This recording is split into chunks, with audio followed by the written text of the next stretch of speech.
رحم اللہ من قرأ الفاتحہ۔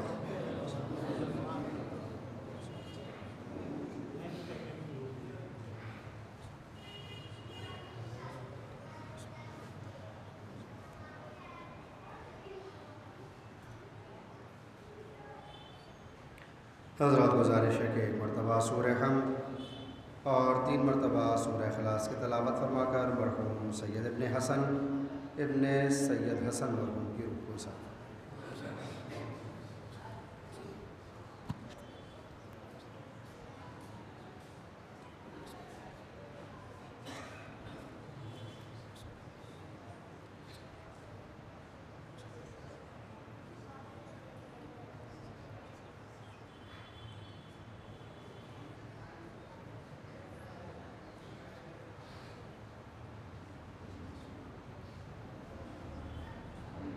لا حول ولا قوة إلا بالله العلي العظيم أعوذ بالله من الشيطان اللعين الرجيم بسم الله الرحمن الرحيم الحمد لله الذي لا يبلغ مدحته القائلون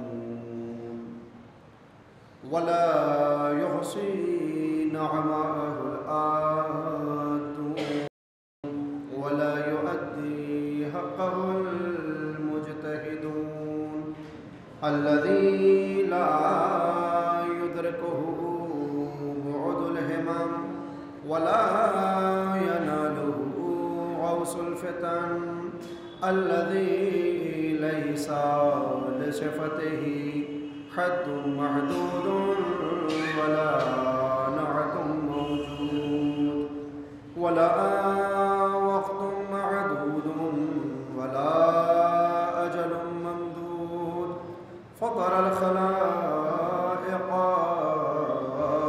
بقدرته ونشر الرياح برحمته وأوتد بالصخور ميدان أرضه ثم الصلاة والسلام على النبي المكي المدني الأمي القرشي الهاشمي الأبتهي التهامي أصله وسيل وفرحه طويل وكنه كهيل وخلقه وزيم المعلن الحق بالحق بالقاسم محمد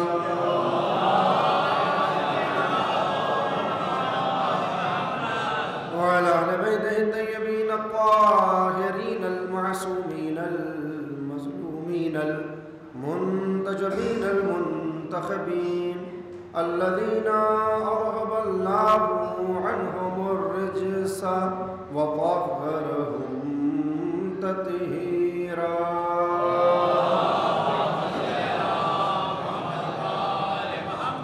ولعنة الله على أعدائهم من الآن إلى قيام يوم الدين أما بعد فقد قال الله سبحانه تبارك وتعالى في محكم كتابه الحكيم وهو أصدق الصادقين وقوله الحق بسم الله الرحمن الرحيم الله يتوفى الأنفس حين موتها والتي لم تمت في منامها فيمسك التي قضى عليها الموت ويرسل الأخرى إلى أجل مسمى إن في ذلك لآيات لقوم يتفكرون صلوات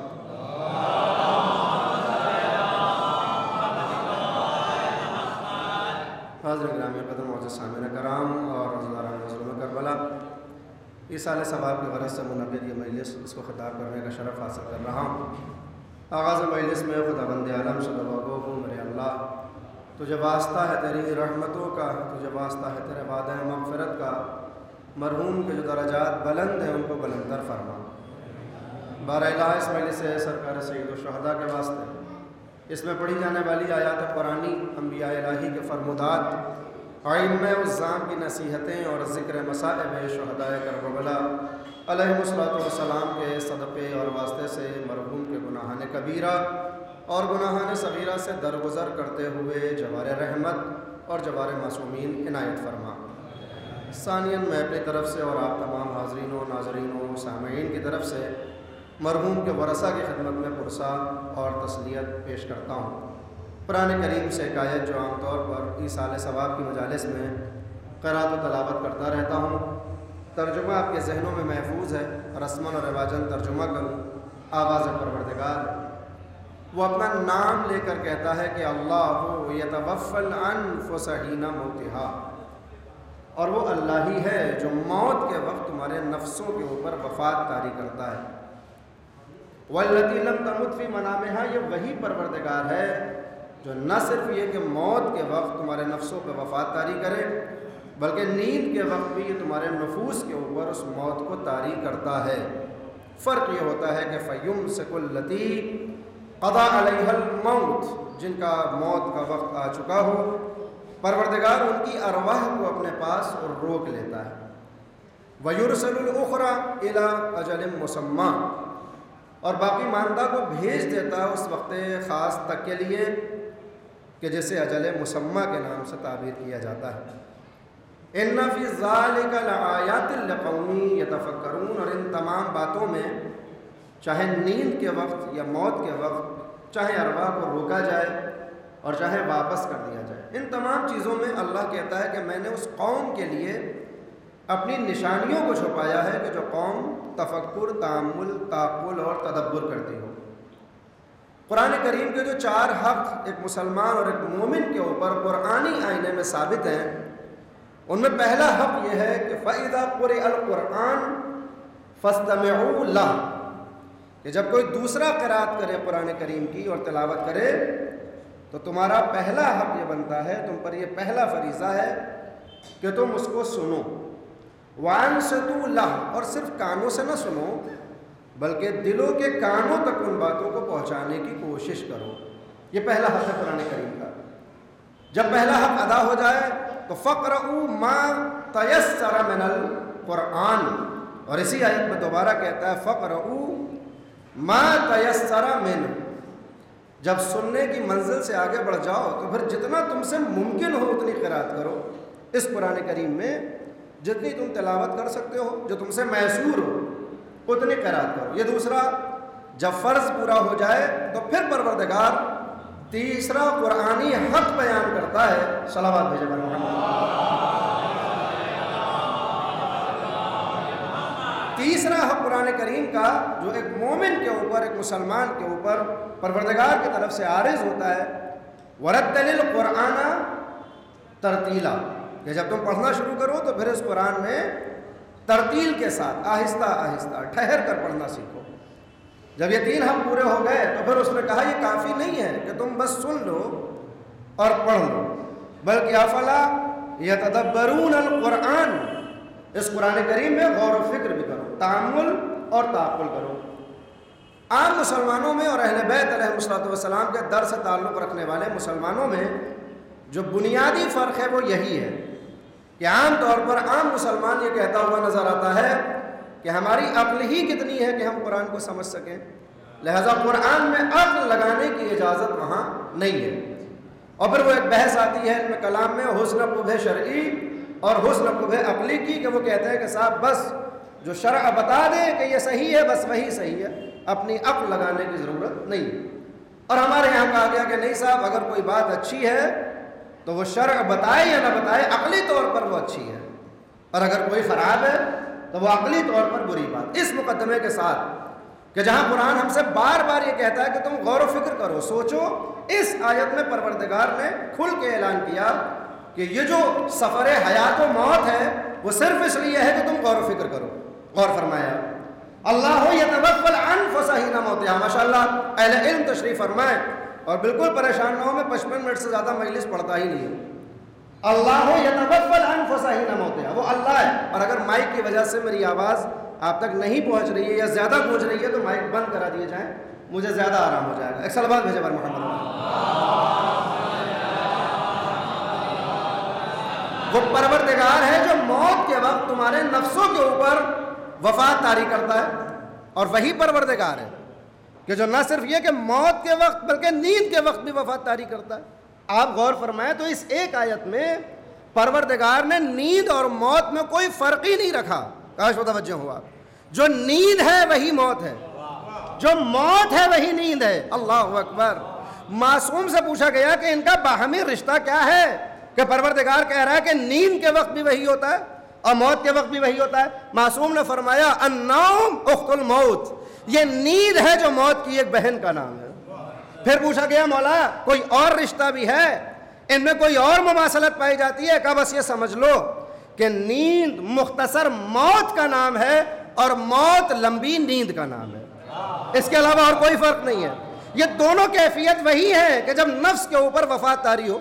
اچھا، نگاہ پروردگار میں، نگاہ اہل بیت میں، تعلیم قرآنی میں یہ دونوں ایک جیسے ہیں، مگر ہمارا جو رشتہ ہے، جو ہمارا معاملہ ہے موت اور نیند کے ساتھ، وہ بالکل مختلف نظر آتا ہے۔ موت کے ساتھ ہمارا رشتہ دوسرا ہے اور نیند کے ساتھ ہمارا رابطہ دوسری طرح کا ہے۔ صلوات بھیجیں پر محمد والا۔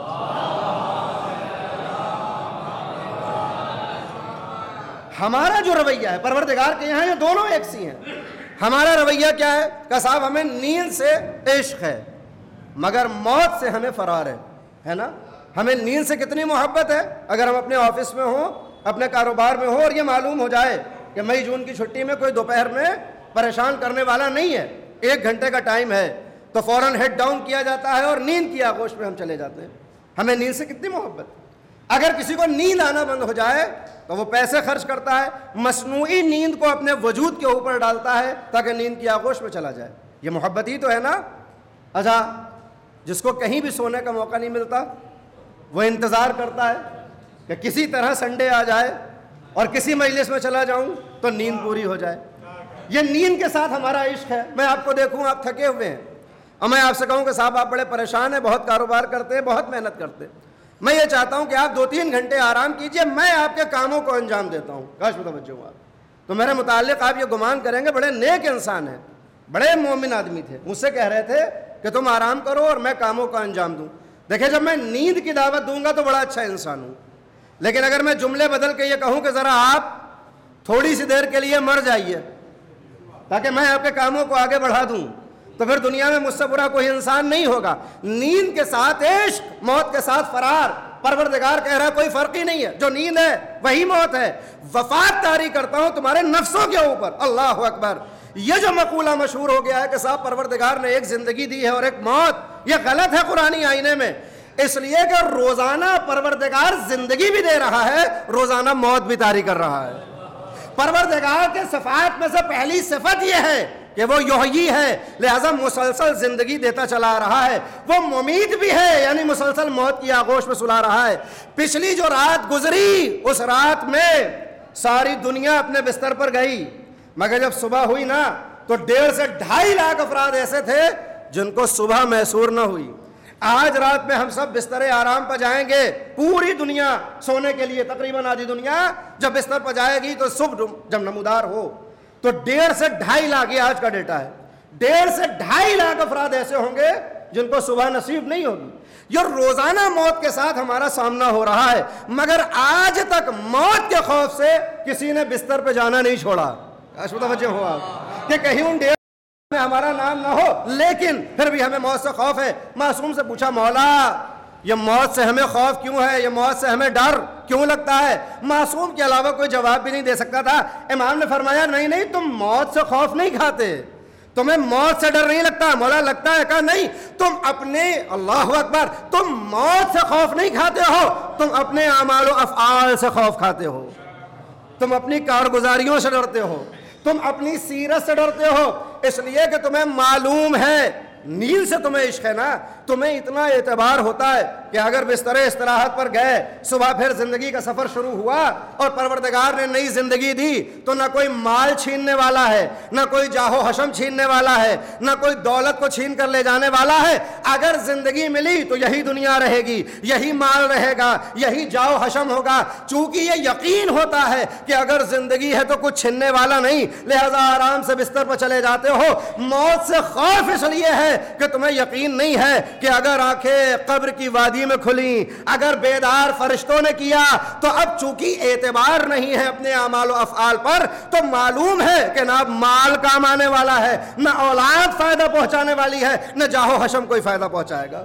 لہذا چونکہ تمہیں یہ معلوم ہے کہ مرنے کے بعد تم نے وہ اعمال زندگی میں نہیں کیے تھے جو تمہیں فائدہ پہنچاتے، لہذا تم موت سے فرار کرتے رہتے ہو۔ لہذا معصوم فرماتے اسی نہج بلاغہ میں کہ جس وقت بندہ مومن بستر احتضار پہ آ کر لیٹتا ہے، کہ جب حاضر ہونے لگتے ہیں ملائکہ، جب حاضر ہونے لگتے ہیں رشتہ دار اور اعزاء اور اعمال و افعال، حالت احتضار جاکنی کا عالم۔ کیوں کہتے ہیں اسے احتضار؟ علماء تشریف فرمائے، تائید فرمائیں گے یا اصلاح کہ اس کو احتضار کہتے ہی اس لیے ہیں کیونکہ پہلی جو تفسیر بیان کی گئی وہ یہ ہے کہ صاحب پہلے سے بتا دیا جاتا ہے کہ ان کا وقت آخر نزدیک آ گیا، لہذا رشتہ دار سب حاضر ہو جاتے ہیں، اس عالم کو حالت احتضار کہا جاتا ہے۔ پھر معصوم نے فرمایا کہ یہ اس کی ظاہری تعبیر ہے، اس عالم کو، اس جاکنی کے عالم کو، اس سکرات موت کو احتضار اس لیے کہتے ہیں کیونکہ اس وقت ملائکہ حاضر ہو چکے ہوتے ہیں، اور یہ وہ ملائکہ ہیں جو تمہاری روح کو قبض کرنے کے لیے آئے۔ تیسری تعبیر بیان کی کیونکہ تمہارے اعمال، تمہارے افعال کو تمہاری نگاہوں کے سامنے عالم مثال میں مجسم کر دیا جاتا ہے، اور اب جب تم اپنے مال اور دولت کو دیکھتے ہو کہ یہ تجسم کی صورت میں تمہارے سامنے ظاہر ہو چکے ہیں، ملک الموت تمہاری بالین پہ کھڑے ہیں، تم اپنے مال سے مخاطب ہوتے ہو کہ میں نے تم کو کمانے کے لیے بڑا لالچ کیا ہے زندگی میں، تم خرچ نہ ہو سکو، بڑی صلوات بھیجے پر محمد والے، ایک اور صلوات بھیجنے پر محمد والے۔ مولا کائنات حالت احتضار کی ترسیم کرتے ہوئے کہتے ہیں تم بھول نہ جانا وہ وقت نزدیک آنے والا ہے کہ جب ملائکہ تمہاری بالین پہ ہوں گے۔ کیفیت کیا ہے آپ غور کریں، اللہ اکبر، مولا کائنات بیان کر رہے ہیں اور یہ کہتے ہوئے بیان کر رہے ہیں کہ میں تم سے کیا بیان کروں کہ وہ حالت کیسی ہونے والی ہے۔ تم اپنے بستر پہ ہو، اچانک تم محسوس کرو گے کہ تمہارے چہرے کا رنگ کبھی زرد اور کبھی سبز ہو رہا ہے۔ ابھی تمہارے چہرے نے رنگت کو بدلنا شروع ہی کیا تھا کہ پہلا حملہ ملک الموت کا تمہارے وجود پہ ہوا، تمہاری زبان کی گویائی کو چھین لیا گیا۔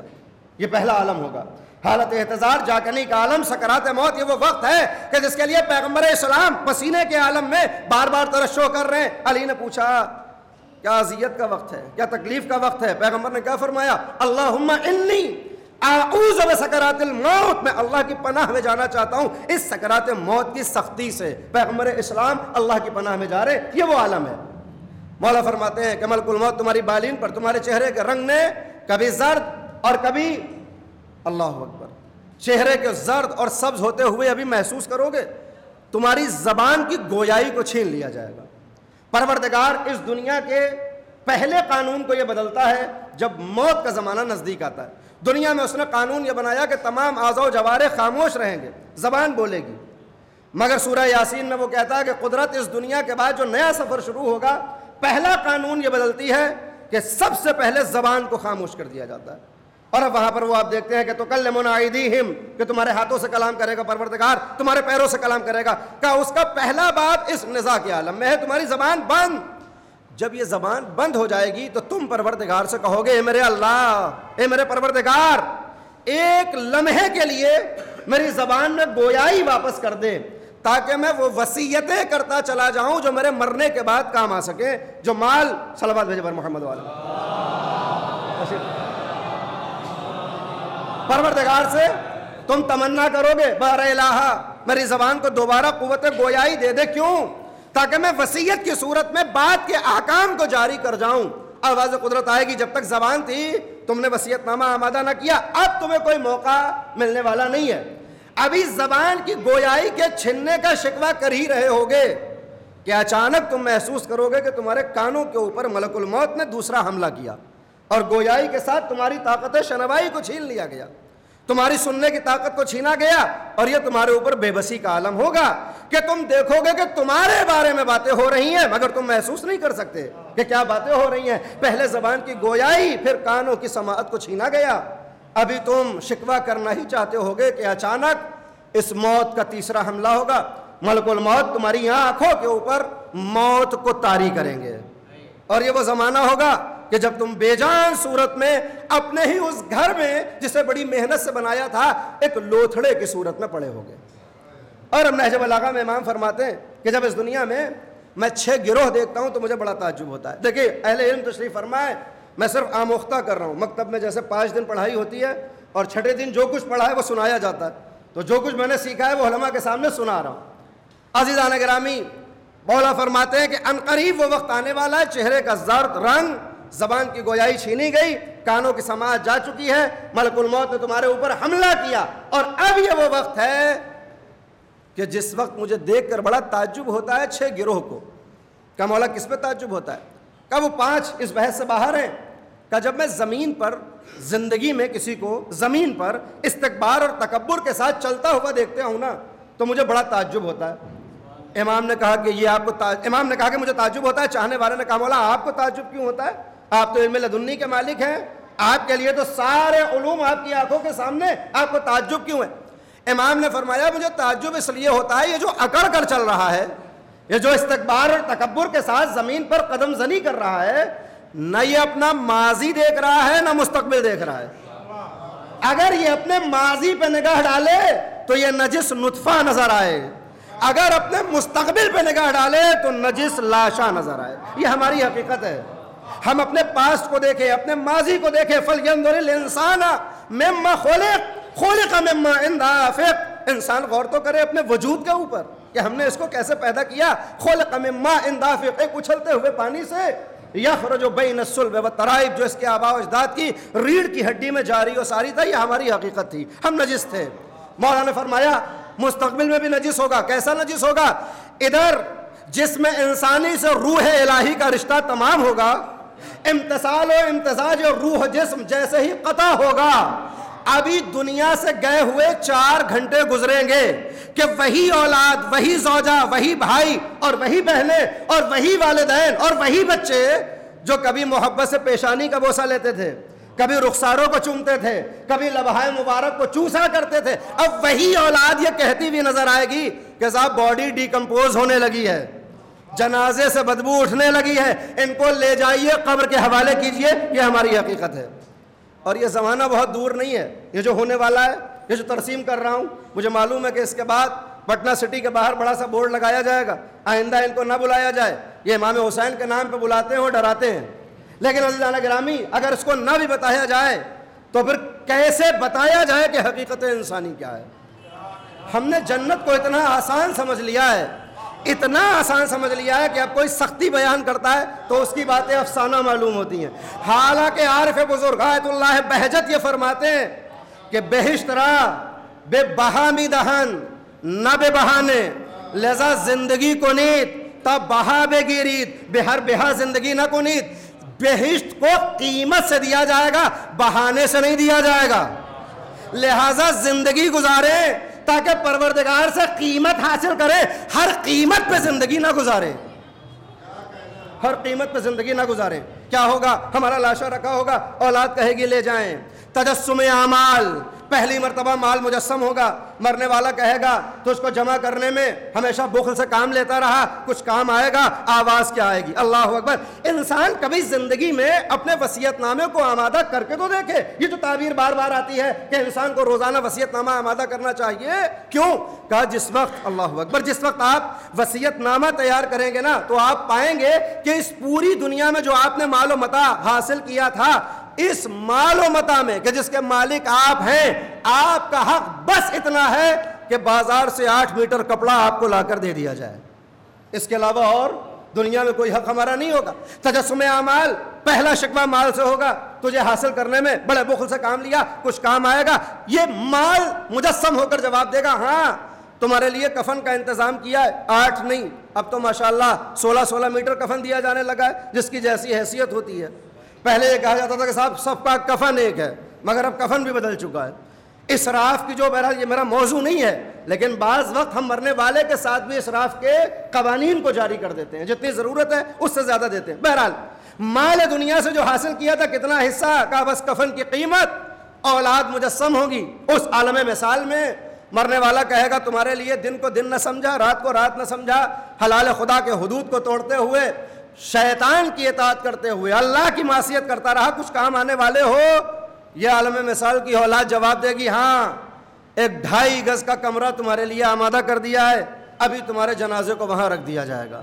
عزیزو یہ 2.5 گز کا وہ کمرہ ہے، یہ وہ گھر ہے کہ جو روزانہ 3 مرتبہ ہم کو آواز دیتا ہے، ہم کو بلاتا ہے۔ نورانی اور ظلمانی پردے ہمارے کانوں پہ ہیں، ہمیں وہ آوازیں سنائی نہیں دیتی۔ روزانہ یہ قبر آواز دیتی ہے، انا بیت الظلمہ، میں اندھیرے کا گھر ہوں، انا بیت الموحشہ، میں وحشت کا گھر ہوں، انا بیت الدود، میں کیڑے اور مکوڑوں کا گھر ہوں۔ یہ روزانہ قبر ہم سے کہتی ہے، مگر کانوں کے اوپر یا نورانی یا ظلمانی پردے ہمیں سمجھ میں نہیں آتا۔ عزیزان گرامی یہ جو قبر روزانہ ہم سے کہتی ہے، ہم کو نہیں معلوم ہے کہ ہماری قبر کہاں ہے، مگر علم الہی میں تو محفوظ ہے نا کہ مجھے کہاں دفن کیا جائے گا۔ اور اسی لیے مولا کائنات نے کہا تھا یہ جو تم سانسیں لیتے ہو نا، جنہیں تم زندگی کی ضمانت سمجھتے ہو، یاد رکھنا ہر سانس تمہارا اپنی قبر کی طرف بڑھتا ہوا ایک قدم ہے۔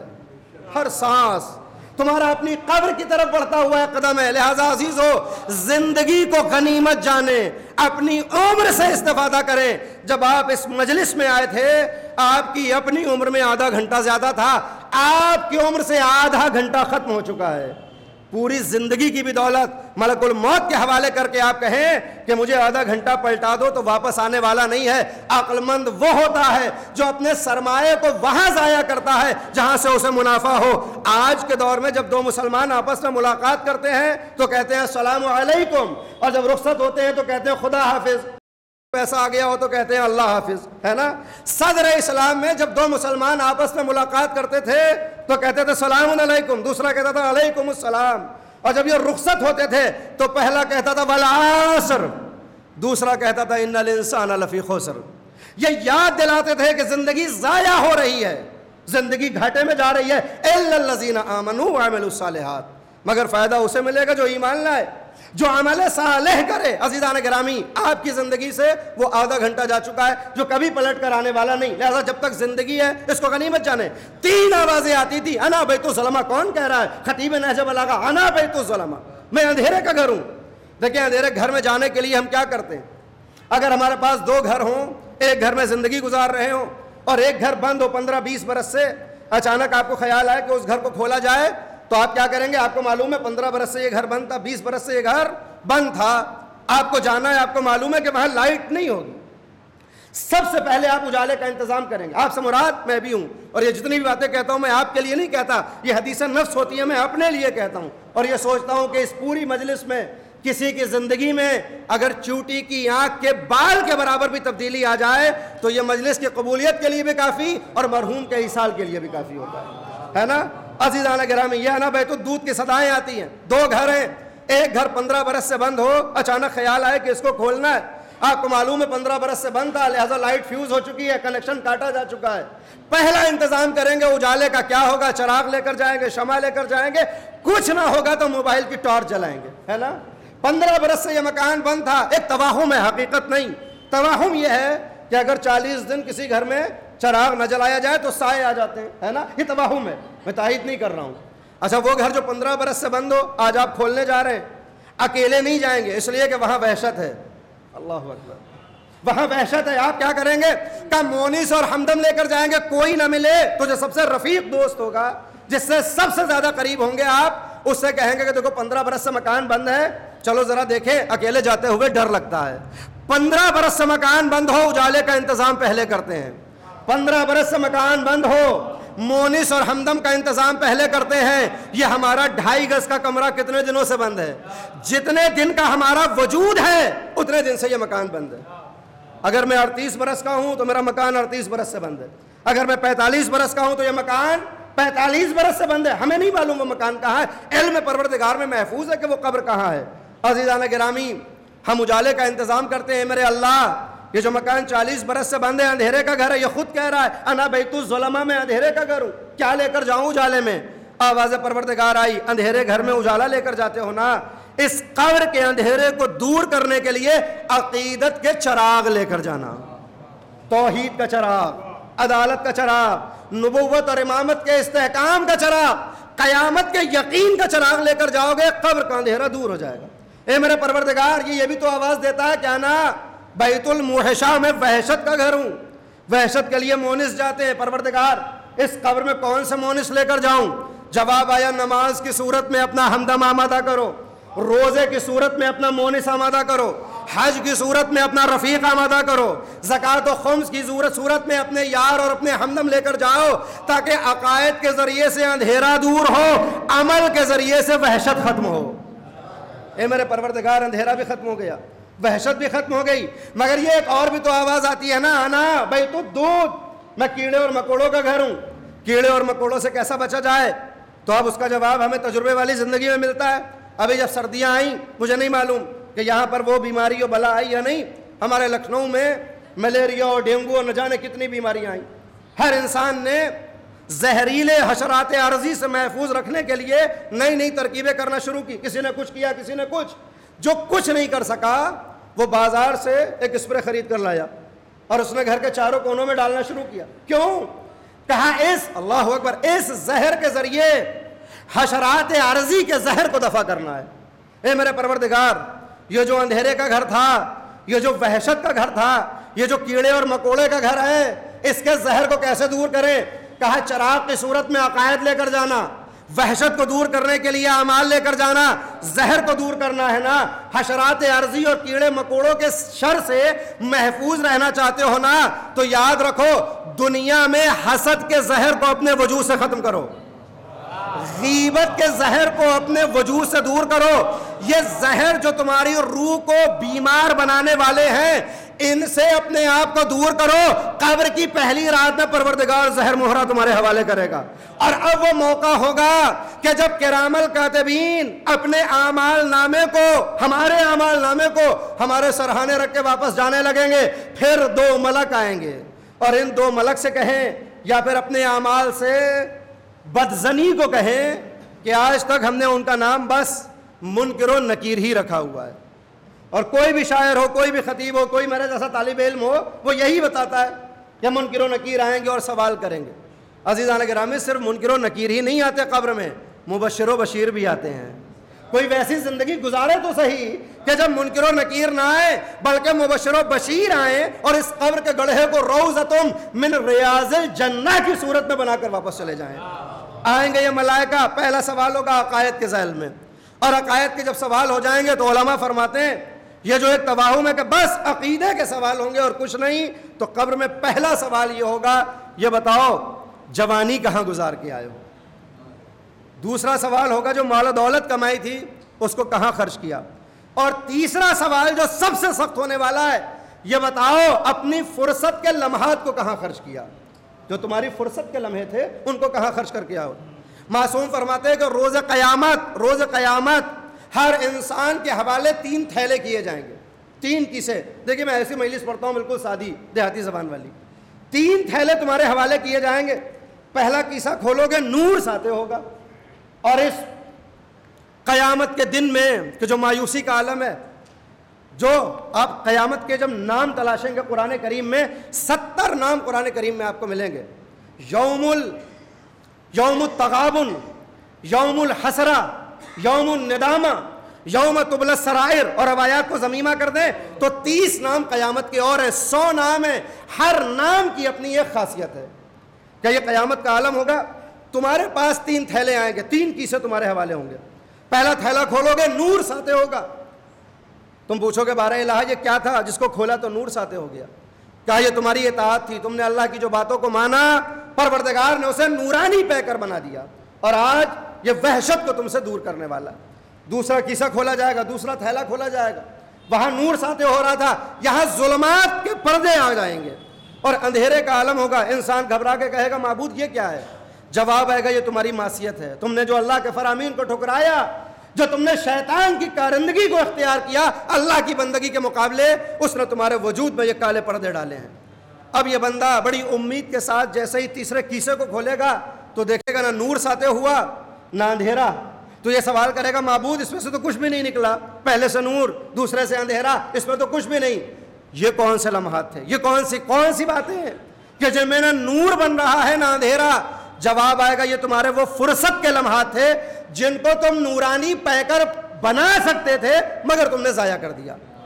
ان کا سوال نہیں ہوگا, مگر یہ لمحات ہم نے ضائع کیے. کیسے ضائع کرتے ہیں؟ سامنے کی مثال, اتوار کے روز شیونگ کے لیے, اپنے اصلاح کے لیے, داڑھی کو صحیح کرانے کے لیے, بالوں کو ٹھیک کرانے کے لیے باربر کے یہاں پہنچے. دیکھا لائن بہت لمبی ہے. آپ نے پوچھا کب نوبت آئے گی؟ اس نے کہا صاحب آپ سے پہلے 3 لوگ اور ہیں, قریب پون گھنٹے کے بعد آپ کا نمبر آئے گا. اور آپ نے کہا کہ صاحب میں گھر چلا جاؤں, پون گھنٹے بعد واپس آؤں گا. تو وہ کیا کہے گا کہ صاحب کوئی گارنٹی نہیں ہے, دوسرے آ گئے تو پھر ان کا کام کیا جائے گا. اب آپ پون گھنٹہ اس دکان میں بیٹھتے ہیں, آپ سے مراد میں بھی شامل ہوں, پون گھنٹہ کسی طرح کاٹنا چاہتے ہیں. کبھی پرانی میگزین کو اٹھاتے ہیں اور پھر دیکھتے ہیں 5 منٹ ختم ہو گئے, بڑا خوش ہوتے ہیں کہ 40 منٹ باقی رہ گئے. پھر پرانا اخبار اٹھاتے ہیں اور 10 منٹ وہ اخبار پڑھتے ہیں, پھر گھڑی دیکھتے ہیں آدھا گھنٹہ رہ گیا, ان قریب نوبت آنے والی ہے. معصوم فرماتے ہیں سب سے زیادہ افسوس تمہیں ان لمحات کا ہوگا جنہیں تم نے ضائع کر دیا. یہ 40-45 منٹ جو اگر اللہ کی اطاعت میں صرف ہوتے تو یہ نورانی پیکر بنتے, تمہاری وحشت کو ختم کرتے, تمہاری دہشت کو ختم کرتے. تم نے گناہ نہیں کیا لہذا اندھیرا بن کے نہیں سامنے آئیں گے, مگر ضائع ہو چکے ہیں. لہذا عزیزان گرامی اپنی زندگی کو غنیمت جانیں.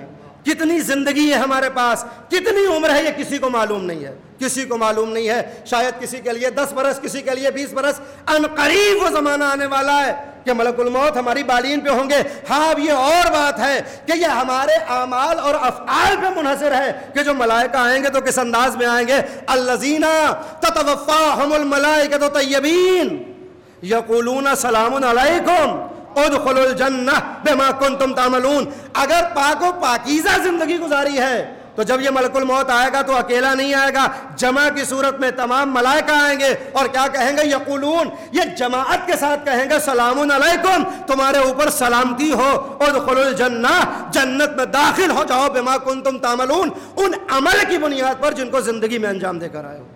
اگر زندگی کو اللہ والا گزارا تو یہ ملائکہ آ کے سلام کریں گے. عزیزو, ہم موت کو بلا سمجھتے ہیں, ہم موت کو وبا سمجھتے ہیں, ہم موت کو عذاب سمجھتے ہیں, ہم موت کو خاتمہ سمجھتے ہیں, مگر ملائکہ موت کا پیغام لاتے ہیں اور دعا دیتے ہیں سلام علیکم. اس کا مطلب یہ ہے کہ موت ختم ہونے کا نام نہیں ہے, سلامت ہو جانے کا نام ہے, سلامت ہو جانے کا نام ہے.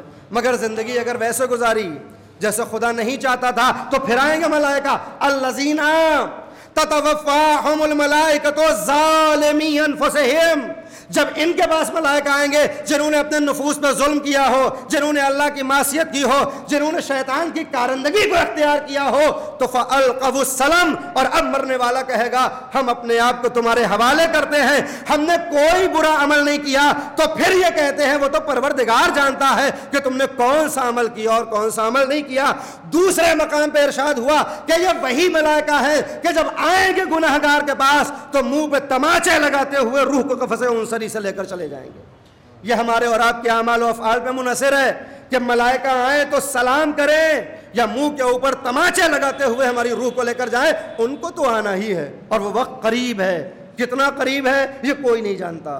کسی کے لیے شاید یہ 1 رات کی مہلت ہو, کسی کے لیے 1 ہفتہ, کسی کے لیے 1 مہینہ, کسی کے لیے 1 سال. وہ ان قریب زمانہ آنے والا ہے, لہذا آمادہ ہو جائیں. اسی لیے مولا نے فرمایا تھا موتو قبل ان تموتو, مر جاؤ اس سے پہلے کہ تمہیں مارا جائے.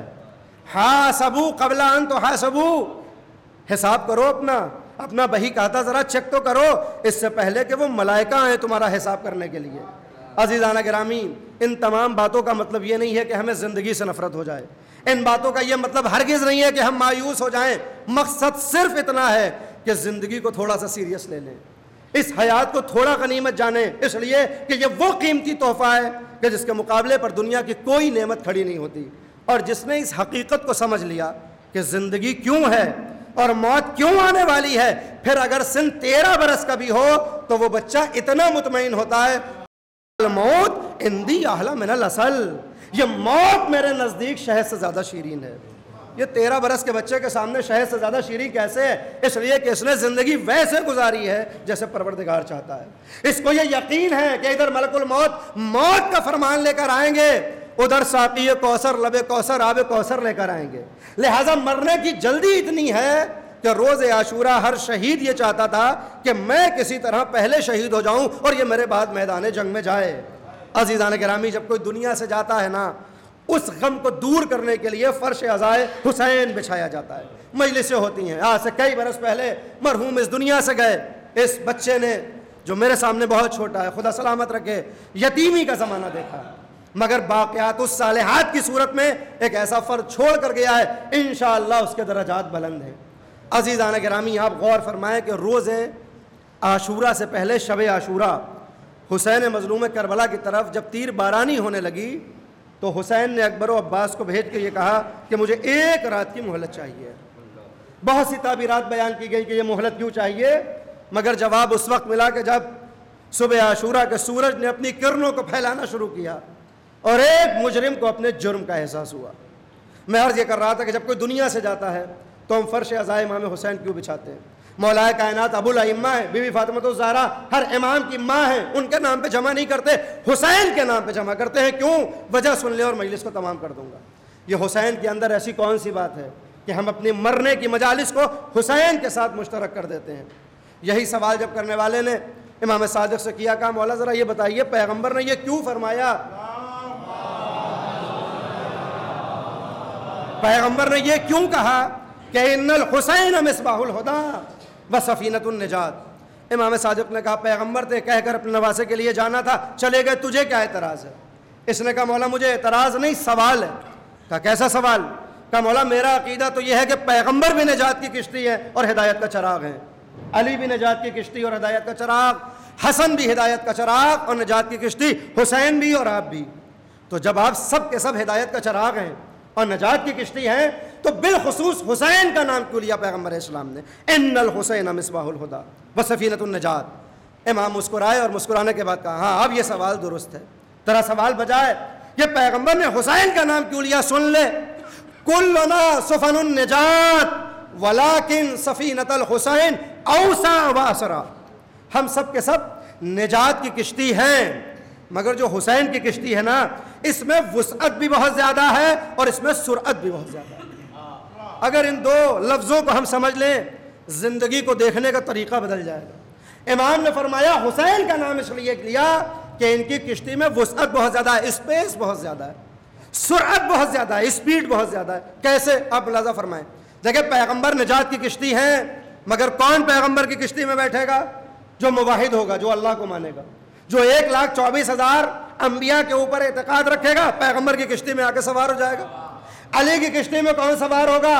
کہ جو توحید کو مانے، نبوت و رسالت کو مانے، علی کو بلا فصل خلیفہ مانے گا، ان کی کشتی میں آئے گا، نجات پائے گا۔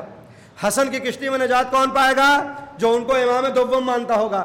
مجھے میری کشتی میں کون آ کے بیٹھے گا؟ کون کہہ رہا ہے؟ امام صادق کا جو مجھے امام ششم کی حیثیت سے قبول کرے گا، مجھ سے پہلے 5 اماموں کو مانتا ہوگا، مجھے پیغمبر کا جانشین مانے گا، میری کشتی میں بیٹھے گا، کامیاب ہوگا۔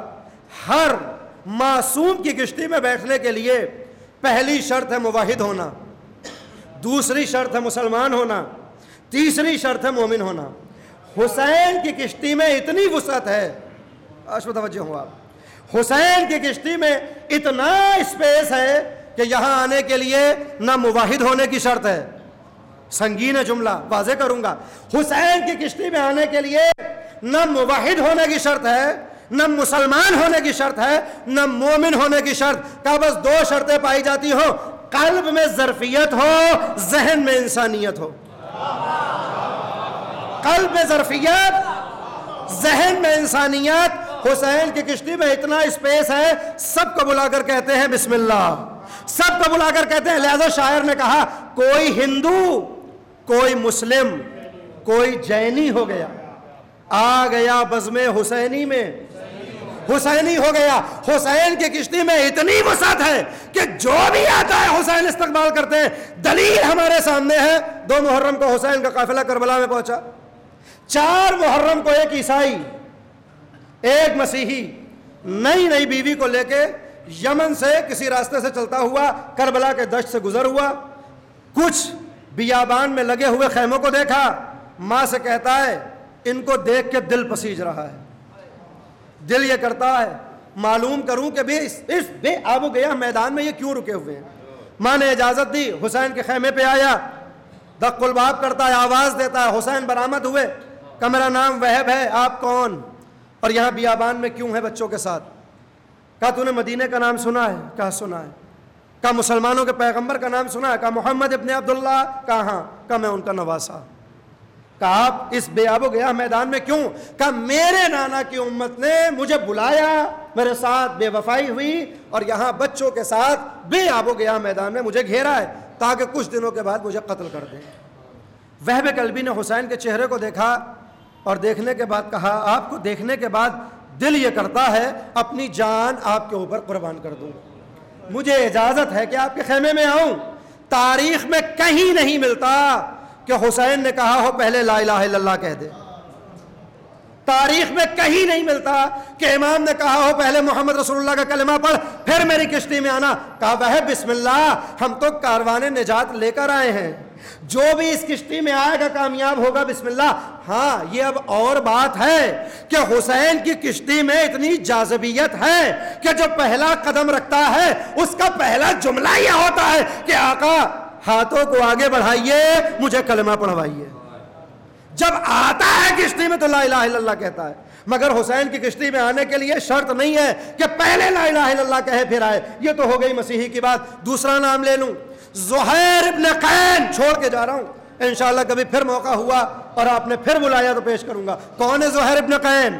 پوری زندگی مخالف علی، پوری زندگی حسن کی مخالفت کرنے والا، 10 برس حسین کے مقابلے پہ کھڑے ہونے والے شخص کا نام زہیر ابن قین ہے۔ زہیر ابن قین کون ہے؟ تاریخ ہے، پوری تاریخ ہے۔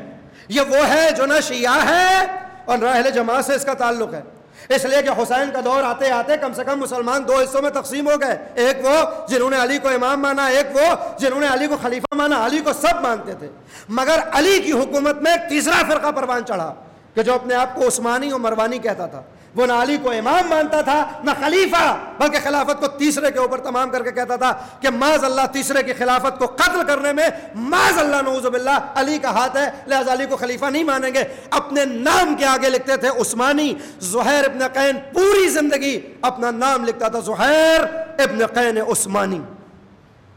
مولا کائنات کی 10 برس تک مخالفت کرتا ہے، امام حسن کی 10 برس مخالفت، امام حسین کے مقابلے پر 10 برس۔ جس وقت سرکار سید الشہداء نے حج کو عمرے سے تبدیل کیا، البتہ ایک فقہی بحث ہے کہ بدلا جا سکتا ہے یا نہیں، حسین نے کیا کیا، بہرحال مکے کو چھوڑا، کربلا کی جانب بڑھے، 12 محرم کو حج کے فرائض تمام ارکان زہیر ابن قین پورے کر چکا، مدینہ کی جانب بڑھنے لگا۔ اس کو معلوم یہ ہوا کہ پیغمبر کا نواسا بغیر حج کے مکے سے واپس جا چکا ہے اور اب وہ کربلا کا رخ کر چکا ہے۔ زہیر ابن قین نے کہا کہ اس جنگ میں نہ یزید کا ساتھ دوں گا نہ حسین کا۔ کیوں؟ کیا مصلحت تھی، کیا وجہ تھی؟ انشاءاللہ ادھار۔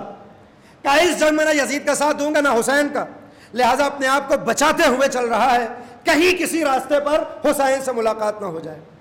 کچھ دور تک مدینے اور کربلا کا راستہ ایک ہے، لہٰذا جہاں حسین اتراق کرتے ہیں زہیر ابن قین اتراق نہیں کرتا۔ ایک منزل 20 ذی الحجہ سن 60 ہجری کو آئی، حسین کو معلوم ہوا نزدیک میں زہیر ابن قین کا خیمہ ہے۔ 2 روایتیں، امام نے یا زہیر کو بلوایا یا امام خود ملنے گئے، جو بھی روایت ہو۔ تاریخ بتاتی ہے امام نے زہیر قین سے کچھ باتیں کی اور اب زہیر کی زوجہ یہ کہتی ہے کہ زہیر جنگلی، اللہ اکبر، شیروں کی مانند قبضہ شمشیر کے اوپر جھپٹے، تلوار کو نکالا، یا آپ خود فدا ہو جاؤں گا یا آپ کے دشمن کو قتل کروں گا۔ کب آیا زہیر حسین کے پاس؟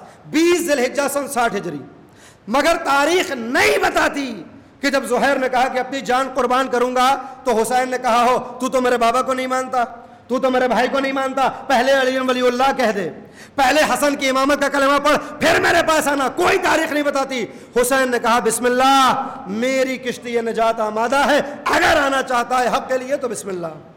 وہب کلبی کو بلایا، زہیر ابن قین عثمانی کو بلایا۔ آج ہمارے والدین، ہماری روحیں ان کے اوپر فدا ہو جائیں، مگر تاریخ کربلا 20 ذی الحجہ سے پہلے زہیر مخالف ہے، 20 ذی الحجہ کے بعد حسین کے پاس آیا۔ تیسرا نام لے لوں، حور ابن یزید ریاحی۔ یہ کون ہے؟ اس کا نہ عقیدہ درست ہے نہ عمل درست ہے. جو یزید کو اپنا امام مانے اس کا عقیدہ کیسا ہوگا؟ جو فقیر شام کو اپنا امام سمجھے اس کے عمل کی کیا گارنٹی ہو سکتی ہے؟ مگر جب عاشورہ کے بچوں نے ظرفیت کو پیدا کیا، مجرم بن کے حسین کے پاس آیا اور کہا کیا میرا بھی جرم معاف ہو سکتا ہے؟ تو حسین نے یہ نہیں کہا کہ پہلے میرے بابا کا کلمہ پڑھ لے، پہلے توبہ کر لے اور پھر میرے پاس آ. سینے سے لگا کے کہا میں نے معاف کیا، میرے خدا و رسول نے معاف کیا. حسین کی کشتی میں اتنی وسعت ہے کہ اگر زہیر ابن قین آئے تو بسم اللہ، وہب کلبی آئے تو بسم اللہ، حر دلاور آئے تو بسم اللہ. امام نے فرمایا، پیغمبر نے اس لیے کہا کہ ان الحسین مصباح الہدی والسفینۃ النجات، حسین ہدایت کا چراغ، نجات کی کشتی ہے. کیوں؟ اس لیے کہ حسین کی کشتی میں وسعت بہت زیادہ ہے، جو بھی آتا ہے نجات پاتا ہے. دوسری وجہ سنیں مجلس تمام، اسرا، اس میں اسپیڈ بہت زیادہ ہے. علماء تشریف فرمائیں اسرا کا ترجمہ انگریزی میں اگر آپ کریں گے تو سریع السیر، آج کی زبان میں سپر فاسٹ. امام نے فرمایا ہم سب نجات کی کشتی ہیں مگر ہماری رفتار ذرا دھیمی ہے. حسین کی کشتی سپر فاسٹ ہے. اسرا یہ اپنے مقصد تک بہت جلدی پہنچاتی ہے.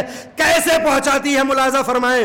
کیوں ہم اپنے مرنے والے کے لیے حسین کی فرش عزا بچھاتے ہیں؟ اس لیے کہ اس ایک مجلس سے اگر مرنے والا میلوں کا سفر اگر چند دقائق میں طے کر لے تو پھر تعجب نہ ہو. حسین کی کشتی کا اثر یہ ہے کہ روز عاشوراء جب حسین نے دیکھا اکبر کے چہرے کو، عباس کے سینے کو، ابھی اپنے چاہنے والوں اور اپنے انصار پہ نگاہ ڈالی تھی کہ اچانک وہب کلبی کو دیکھا، حر دلاور کو دیکھا، اللہ اکبر، زہیر ابن قین کو دیکھا. جب ان سب کو دیکھا نا، بچپن سے جملہ سنتے چلے آئے ہیں، مدینے کا رخ کیا. کیا کہا؟ نانا جیسے میرے پاس ہیں ویسے آپ کے پاس نہیں تھے. آپ محسوس کریں اس جملے کے بار کو، اے میرے نانا جیسے میرے پاس ہیں ویسے آپ کے پاس نہیں تھے. پھر رخ کیا کسی طرف، کہا بابا علی جیسے سپاہی مجھے ملے ہیں ویسے آپ کو نہیں ملے. بھیا حسن جیسے میرے پاس جانثار ہیں آپ کے پاس نہیں تھے. عزیزو ہم یہ سنتے تو ہیں، کبھی غور کریں کہ حسین کہہ کیا رہے ہیں. حسین پیغمبر سے کہہ رہے ہیں کہ جیسے میرے پاس ہیں ویسے آپ کے پاس نہیں. اللہ اکبر. حسین نے یہ نہیں کہا کہ آپ کے پاس تھے ویسے میرے پاس ہیں، بلکہ کہا جیسے میرے پاس ہے ویسے آپ کے پاس نہیں. آپ غور فرمائیں، پیغمبر کے پاس سلمان فارسی ہے، پیغمبر کے پاس ابو ذر غفاری ہے، پیغمبر کے پاس مقداد ابن اسود ہے، علی کے پاس مالک اشتر میثم تمار ہے، حسن کے پاس اللہ اکبر زرارہ جیسی شخصیت ہے، حسن کے پاس مالک اشتر جیسے افراد. اور اب حسین کہہ رہے ہیں جیسے میرے پاس ہے ویسے آپ کے پاس نہیں. عزیزو حسین کے پاس حر دلاور ہے، حسین کے پاس زہیر ابن قین ہے. پھر رک کا جملہ کہہ دوں، یعنی حسین یہ بتانا چاہتے ہیں کہ میری کشتی کی رفتار اتنی تیز ہے کہ جو سفر سلمان فارسی 35 برس میں انجام دیتا ہے، جو سفر مقداد 30 برس میں انجام دیتا ہے، میری کشتی میں اتنی سرعت ہے کہ اس سفر کو زہیر ابن قین 20 دن میں طے کرتا ہے، وہب کلبی 4 دن میں طے کرتا ہے، اور حر دلاور چند گھنٹوں میں اس سفر کو طے کرتا ہے. جیسے میرے پاس ہے ویسے آپ کے پاس نہیں، جیسے مجھے ملے ویسے آپ کو نہیں ملے. یعنی یہاں حبیب ابن مظاہر سلمان فارسی سے بہتر ہے، یہاں حر دلاور مقداد سے بہتر ہے. دلیل یہ ہے کہ آج ہم جاتے ہیں مدائن سلمان فارسی کی زیارت کے لیے، وہاں ایک زیارت نامہ تو ہے، مگر کسی معصوم نے، میں کوئی توہین نہیں کر رہا ہوں، ایمان کے 10ویں درجے پر ہے، مگر کسی معصوم نے سلمان فارسی کی زیارت نہیں پڑھی ہے. مقداد ابن اسود کا زیارت نامہ معصوم کی طرف سے نہیں، علماء نے ان کے فضائل کو مد نظر رکھتے ہوئے زیارت نامہ آمادہ کیا. سلمان کا جتنا درجہ بلند ہو جائے معصوم نے سلام نہیں کیا، مگر زیارت ناہیہ میں جب حر دلاور پہ نگاہ پڑتی ہے، زہیر ابن قین پہ نگاہ پڑتی ہے، حر دلاور پہ نگاہ پڑتی ہے، تو جانتے ہیں غیبت کے پردے سے امام زمانہ سلام پڑھتے ہوئے کہتا ہے السلام علی زہیر السلام علی حر. اے حر تم پہ امام زمانہ کا سلام ہو، اے زہیر تم پہ امام امام وقت کا سلام ہو، اے وہب تمہارے اوپر سلام ہو۔ عزیز و حسین کے پاس جو سپاہی ہیں چند گھنٹوں میں وہ سفر طے کیا ہے جو دوسرے اصحاب نے پوری زندگی میں طے کیا، تو پھر کیا تعجب ہے کہ اگر 1 گھنٹے کی مجلس سے مرحوم کے درجات بلند ہو جائیں، زندگی کا سفر بدل جائے، زندگی لعنت اللہ کی وادیوں سے علیہ السلام کا سفر طے کرا دے، تو پھر تعجب کیسا ہے؟ میں کہوں گا مولا حر نے کبھی آپ کو امام نہیں مانا تھا، کبھی آپ کے اوپر آنسو نہیں بہائے تھے، وہ تو وقت آخر آیا ہے نا، ہاتھوں میں ہتکڑی ہے، پیروں میں بیڑی، کپڑے کی بیڑی لگا کے آیا ہے۔ تاریخ یہی تو بتاتی ہے نا۔ تمام کیا مجلس کو شب عاشوراء، 2 خیموں کے مالک بڑے پریشان ہیں، ایک خیمے کے مالک کا نام عمر سعد اور دوسرے کا نام ہے حور ابن یزید ریاحی۔ رات کی تاریکی میں عمر کا بیٹا حفص کہتا ہے بابا کل جنگ ہونے والی ہے، بے چین کیوں ہو، جا کر سو جاؤ۔ عمر جواب دیتا ہے ارے میں پریشان ہوں حسین کی طرف سے۔ بیٹا کہتا ہے کیسی پریشانی؟ تمہارے پاس 90,000 کا لشکر، تمہارے پاس 3 لاکھ کا نرغہ، حسین کے پاس 72، 120 یا 155، کوئی بھی روایت مان لی جائے۔ بیٹا کہتا ہے اتنے کم افراد، تمہارے پاس اتنا بڑا لشکر، تم کیوں پریشان ہو؟ عمر کا جواب کیا ہے؟ عمر سعد کا جواب کیا ہے کہ اپنی کثرت، حسین کی قلت سے پریشان نہیں ہوں، اپنے آپ کو جنت اور جہنم کے درمیان پا رہا ہوں۔ دوسرے خیمے کا مالک حور ابن یزید ہے کہ جو رات کی تاریکی میں بے چین ہے۔ بیٹے نے طلب کے کہا بابا کل جنگ کا موقع ہوگا، جا کر سو جاؤ۔ حر کا بھی جواب وہی ہے جو عمر سعد کا ہے کہ میں کیسے سو جاؤں، میں حر اپنے لشکر کو دیکھتا ہوں، حسین کے لشکر کو دیکھتا ہوں، پریشان ہو جاتا ہوں۔ جواب یہاں بھی بیٹے کا وہی ہے، ارے کیسی پریشانی، 1000 سپاہی تمہارے پاس ہے، کل پسر سعد نے صرف تم سے کہہ دیا جنگ کرو تو چند گھنٹوں میں جنگ تمام ہو جائے گی، جا کر سو جاؤ۔ حر کہتا ہے میں اپنی کثرت، حسین کی قلت سے پریشان نہیں ہوں، اپنے آپ کو جنت اور جہنم کے درمیان پا رہا ہوں۔ لیجئے جو 2 شخص شب عاشوراء شخص کی صورت میں تھے، صبح عاشوراء آتے آتے شخصیت میں تبدیل ہوئے، ایک نے لعنت اللہ ہونا طے پایا، ایک ابد کے لیے علیہ السلام ہوا۔ صبح عاشوراء کی کرنیں زمین پہ پھیلنے لگی۔ باپ نے بیٹے سے کہا میرے لال جو میں سن رہا ہوں کیا تم بھی وہی سن رہے ہو؟ بیٹے نے جواب دیا بابا حسین کے بچے الاتش الاتش کی آوازیں بلند کر رہے ہیں۔ سید العلماء فرماتے ہیں کہ آپ غور کریں، جیسا باشرف باپ تھا ویسا ہی باشرف بیٹا تھا، اس لیے کہ شب عاشوراء شادیانے بجائے جا رہے تھے، ڈھول مجیرے بجائے جا رہے تھے کہ حسین کسی کو مدد کے لیے نہ بلائیں۔ اس شب عاشوراء جب شور ہو رہا تھا لیکن باپ نے جو آوازیں سنانی چاہی بیٹے نے بھی وہی آوازیں سنی۔ میرے لال جو آوازیں میں سن رہا ہوں کیا تم بھی سن رہے ہو؟ کہا حسین کے بچے پیاسے ہیں۔ بہر تڑپ گیا، جانتا ہے ان کا مجرم کون؟ بیٹے نے نظروں کو جھکایا، بابا ان کے مجرم آپ ہیں، آپ کربلا میں نہ لاتے، حسین کے بچوں پر یہ وقت نہ آتا۔ بس ایک مرتبہ باپ منقلب ہوا، میرے لال میں اپنے جرم کا اقرار کرتا ہوں، میرے ہاتھوں میں رومال کی ہتکڑی، پاؤں میں کپڑے کی بیڑی باندھ میں مجرموں کی طرح سے کریم ابن کریم کی خدمت میں جاؤں گا، حسین ابو طالب کا پوتا ہے معاف کرے گا۔ لیجئے چھوٹا سا قافلہ زمین کربلا میں شامی قافلے سے جدا ہو کر حسین کی طرف بڑھنے لگا۔ سمجھ میں آ گیا یہ ایک رات کی مہلت کیوں تھی، مگر پھر بھی سوال ہے اے میرے مولا، ایک حر کے لیے 72 کی پیاس کو بڑھنے دیا، اگر یہ جنگ شب عاشوراء ہوتی تو پیاس کی حدت کم ہوتی، ایک حر کے لیے پیاس کو بڑھنے دیا۔ جواب ملے گا نہیں نہیں، ایک حر کا انتظام نہیں کیا بلکہ پیغام دینا چاہا قیامت تک اپنے چاہنے والوں کو کہ دیکھو حسین کے اندر وہ ظرفیت ہے کہ وقت آخر بھی اگر منقلب ہو کر حسین کی طرف آ گئے تو تمہیں علیہ السلام بنائیں گے۔ لیجئے حر حسین کے پاس آیا، مولا کیا میری خطا معاف ہو سکتی ہے؟ اس میری میں وزن اس لیے ہے کہ علماء اخلاق یہ بتاتے ہیں کہ جب موت کا یقین ہو جائے تو پھر توبہ قبول نہیں ہوتی۔ حر کو معلوم ہے جنگ کرے گا شہید ہو جائے گا، اس لیے کہ توبہ کے دروازے بند ہو چکے ہیں، پھر بھی امید ہے مولا کیا میری خطا معاف ہو سکتی ہے؟ حسین نے یہ نہیں کہا کہ موت سے پہلے معافی نہیں ہوتی، بلکہ سینے سے لگا کے کہا میں نے معاف کیا، میرے خدا اور رسول نے معاف کیا، میں اتنا سننا تھا۔ ہاتھوں کو جوڑ کے کہتا مولا میں تو تب سمجھوں گا معاف ہوا جب مجھے مرنے کی اجازت مل جائے۔ لیجو حر کو مرنے کی اجازت ملی، جوان بیٹا سامنے آیا، بابا جوان عرب کے لیے یہ آر ہے، بوڑھا باپ شہید ہو جائے جوان خیمے میں محفوظ ہو، پہلے یہ بیٹا جان نوچھاور کرے گا۔ لیجئے بیٹا میدان کارزار میں آیا، جنگ کے جوہر دکھانے شروع کیے۔ وہ موقع آیا جب سر پہ ایک گرز لگا، یا بتا حاضرکنی، باپ کو مدد کے لیے بلایا۔ حسین حر سے پہلے حر کے بیٹی کی میت پہ ہے، کیا دیکھا حر نے کہ بیٹے کا کا سر حسین کے زانوں پہ ہے اور تڑپ گئے آقا غلاموں کے سر آقا کے زانوں پہ نہیں ہوتے. حسین کا جملہ ارے جوان کی میت پر بوڑھے باپ نہیں آتے. میں کہوں گا مولا اور کا اتنا خیال ابھی چند ساتیں گزریں گی کڑیل جوان کا لاشا ہوگا آپ کا زانو ہوگا برچھی کی علی نکالی جائے گی ارے کلیجہ نکل کے آ جائے گا. اب جنازہ اکبر کا لے جانا ہے نا اے بنی ہاشم کے بچوں آؤ اکبر کا جنازہ لے کر جاؤ مگر اب بچے کہاں ہیں؟ قاسم پامال ہو چکا اور نہ محمد قتل ہوئے. حسین کی بے بسی پر ملائکہ نے آنسو بہانے شروع کیے. حسین نے اپنے سینے کو اکبر کے سینے سے ملایا جنازے کو سنبھالا خیمے تک لے آئے. میں ہاتھوں کو جوڑ کے کہتا ہوں مولا اکبر ارے تم بڑے مظلوم ہو. جنازہ 4 شانوں پہ اٹھتا ہے حسین تنہا خیمے تک لائے ارے مگر تمہارا جنازہ تو اٹھا مگر آئے عصر عاشورا سیدہ کلال پیغمبر کا نواسا سجدہ خالق میں ہے شمر کا کند خنجر زمین کربلا پہ زلزلہ.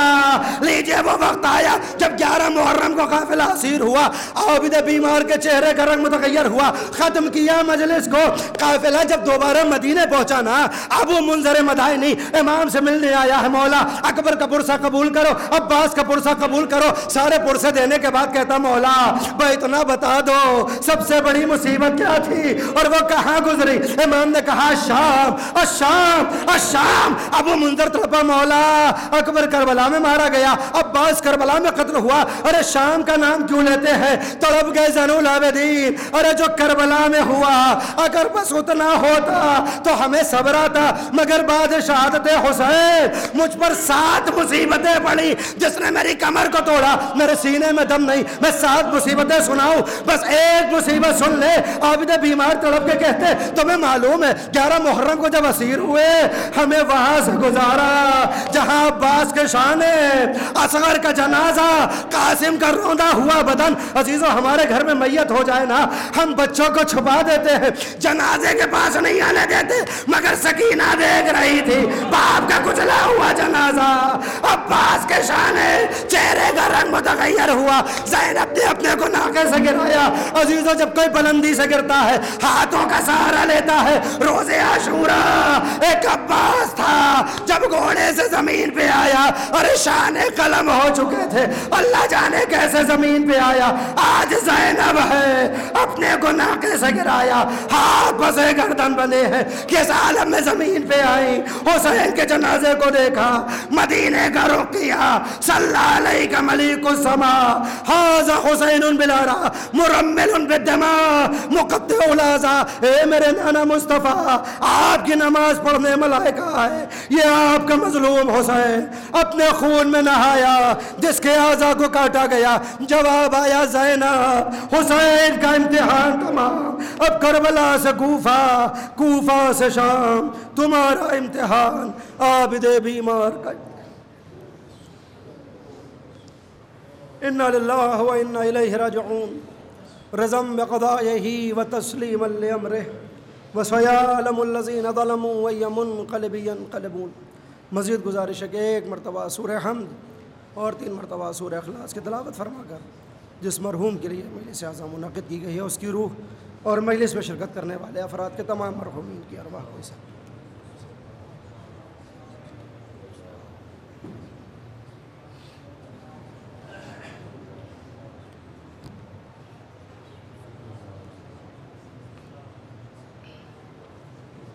علی ابن ابی طالب السلام علیک یا فاطمۃ الزہراء سیدۃ نساء العالمین السلام علیک یا الحسن المجتبی السلام علیک یا ابا عبداللہ السلام علیک یا ابن رسول اللہ السلام علیکم ورحمۃ اللہ وبرکاتہ السلام علیک یا غریب الغرباء السلام علیک یا معین الضعفاء والفقراء السلام علیک یا شمس الشموس السلام علیک یا انیس النفوس السلام علیک ایھا المدفون بارض طوس السلام علیک یا مغش الشیعۃ الزوار فی یوم الجزاء السلام علیک یا سلطان العرب والعجم السلام علیک یا ابا الحسن علی ابن موسی الرضا ورحمۃ اللہ وبرکاتہ السلام علیک مولانا صاحب الزمان السلام علیک یا خلیفۃ الرحمن السلام علیک یا مملس والجان السلام علیک یا مظہر الایمان السلام علیک یا شریک القرآن السلام علیک یا امام زماننا ھذا جل اللہ تعالی فرجک وصلی اللہ تعالی مخرجک وظہورک وآبانک وانصارک ورحمۃ اللہ وبرکاتہ جزاک اللہ.